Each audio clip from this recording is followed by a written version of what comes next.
네, 이번 시간에는 하이퍼 파라미터 튜닝에 대해서 잠깐 배우고, 그 다음에 실제 빅데이터 분석 기사에서 이거를 어떻게 활용할 수 있을지 알아보는 시간을 갖도록 하겠습니다. 네, 먼저 이제 하이퍼 파라미터 튜닝이라고 하는 거는 보기에 이제 보시는 그림처럼 모델의 이제 최적화를 위해서 알고리즘이 가지고 있는 여러 가지 옵션이 있는데 그 옵션을 조절하는 방법이라고 생각을 하시면 될 것 같습니다. 화면 여러분 왼쪽에 보시면은 맥스 뎁스트, 뭐 에스티메이터스, 그다음 민 스플릿 이렇게 되어 있는데 보시면은 이 맥스 뎁스 같은 경우에는 10에서 뭐 90까지 숫자가 나와 있고 에스티메이터 같은 경우에도 200에서 1000까지 그 옵션이 있고 그다음 민 스플릿도 근데 그러나 민 스플릿 같은 경우는 세 가지 옵션만 있죠. 그 2, 5, 10이라는 세 가지 옵션이 있습니다. 네, 그러면은 여기에서 이 각각의 이제 조합을 만들어 가지고 이제 모델을 학습을 한 다음에 그리고 거기에서 평가 지표를 산출하는 방식이라고 보시면 될 것 같아요. 네, 그러면은 여기 이제 확인 한번 해보시면은 네, 가장 순위가 높은 그 케이스가 뭐 중간에 봤을 때 이제 정확도가 가장 높은 게 60, 네, 프리시전 61, 리콜이 62, 그냥 F 스코어가 60. 아마 이제 이 모델이 가장 가운데 있는 이 모델이 가장 좋은 모델이라는 것을 우리가 이제 확인을 할 수가 있습니다. 그래서 원래는 이 각각의 이렇게 이제 옵션들을 우리가 이제 임의적으로 숫자를 하나씩 하나씩 넣어가면서 어떻게 보면은 이제 뽑아가지고 비교를 해야 되는데 그러려면은 프로그래밍적으로 그렇게 깔끔한 코드는 안 나오자 아니잖아요. 네, 그러다 보니까 그다음 너무 이제 노가다성이 짙고 불편하기 때문에 그래서 이거를 하이퍼 파라미터 튜닝이라는 그런 기법을 고안을 해서 뭔가 자동화를 할 수 있게 자동화를 해서 이제 가장 최적의 값을 찾아내는 과정이라고 방법론이라고 생각을 하시면 될 것 같습니다. 그래서 실제로 이렇게 보면은 물론 하이퍼 파라미터 튜닝의 방법은 굉장히 여러 가지 방법이 있어요.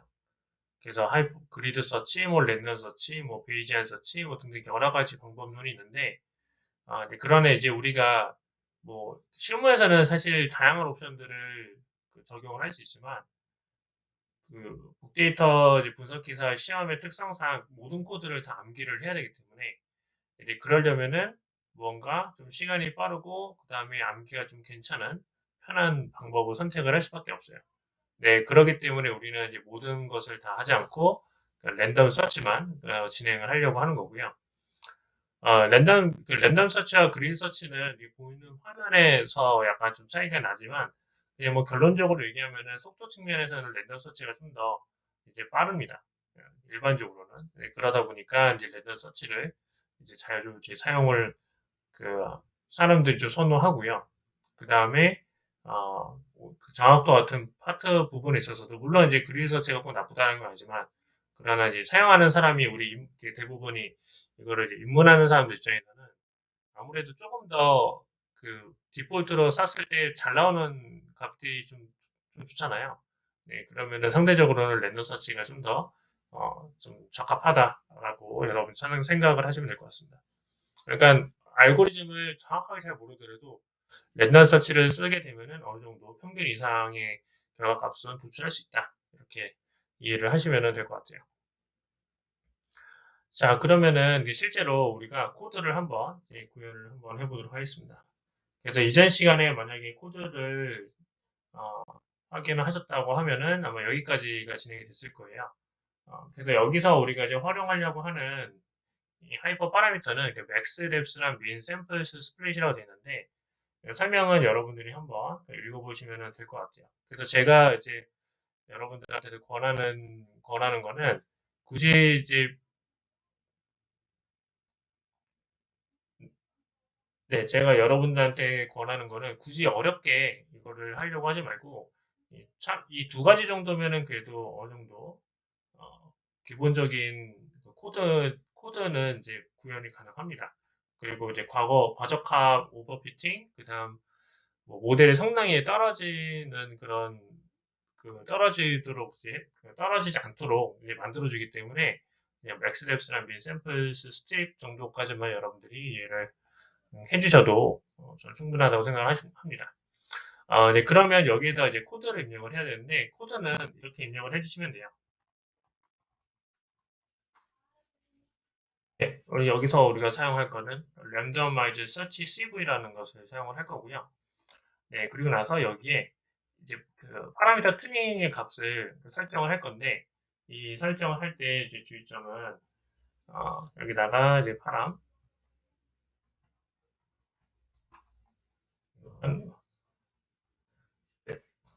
네, 여기다가 이제 파란 그리드라는 객체를 만들어주고 이걸 중괄호 딕셔너리 형태로 만들어줍니다. 네, 그리고 키값을 입력을 해야 되는데 키값은 이게 약간 원칙이 좀 있어요. 그래서 여기 있는 그 CLF 있죠. 이 CLF를 여기다가 하나 해주시고 추가해주시고 그 다음에 언더바 2개를 추가를 합니다. 다시 말했으면 언더바가 2개예요. 언더바 2개. 그 다음에 맥스, 뎁스 네, 이런 식으로 만들어주고 그 다음에 어레인지 3에서 100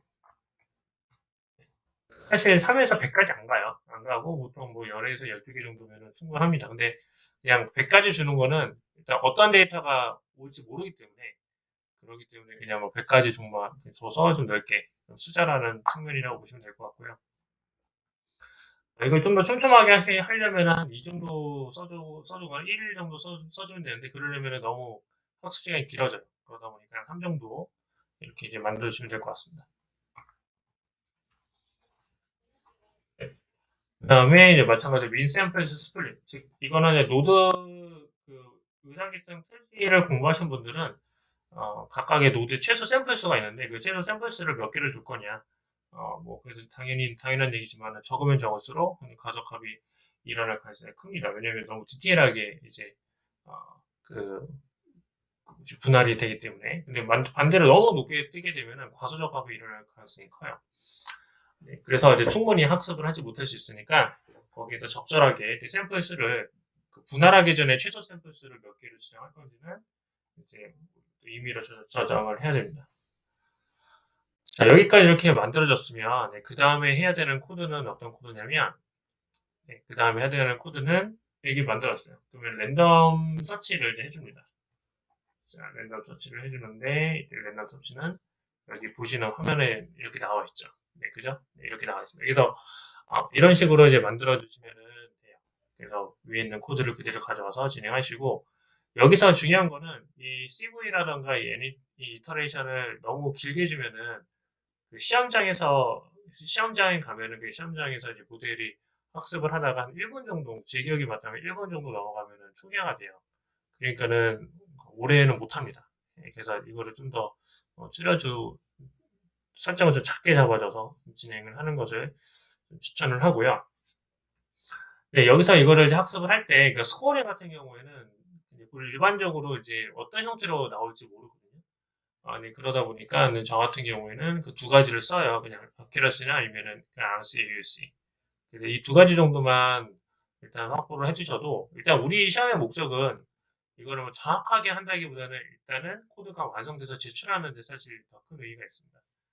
근데 만약에 정확도를 쓸지, 뭐, 프리셋을 쓸지, 뭐, 리콜을 쓸지, 뭐, 거기서 여러분들이 선택을 하시는데, 예, 저는 이제 모델의 설명력이 또 중요하다고 생각하기 때문에, 이 모델이 신뢰할 만한 모델이냐, 이것도 이제 살펴봐야 되기 때문에 저는 RC, 언더바 EUC 씁니다. 네, 이렇게 해서 학습을 진행을 하시면 돼요. 네, 이렇게 학습을 진행을 하고 나면, 네, 이렇게 학습을 하고 진행을 하고 나면 이런 형태로 네, 또 만들어지죠. 네, 그리고 나서 다시 스코어 점수, 네, 그리고 그 다음에 마지막 제출. 이렇게. 뭐, 이거는 이제 이전 시간에 배웠던 내용이랑 동일하기 때문에 뭐 제가 생략을 좀 하고요. 네. 그래서 여기까지가 이제 랜덤 서치, 하이퍼 파라미터 튜닝에 관련된 분류 모델 기법이었습니다. 이 전체적으로 사실 이 코드 자체는 여러분들이 어떤 코드를 사용을 하더라도 거의 뭐 유사해요. 유사하게 할 수 있기 때문에 이 코드로 여러분들이 집중적으로 암기하시면은 최소한 작업 이유 이용해서 30점 이상은 좀 받을 수 있습니다. 그래서 어, 그것만 잘 기억을 해주시면은 좋을 것 같아요. 네, 만약에 이 강의가 좀 도움이 되었다고 하면은 앞으로도 이렇게 제가 계속 취업 준비생 대상으로 아니면 재직들 대상으로 다양한 강의를 올릴 예정이기 때문에 네, 구독이랑 또 좋아요를 꼭 클릭을 해주시기를 바랍니다. 네, 감사합니다.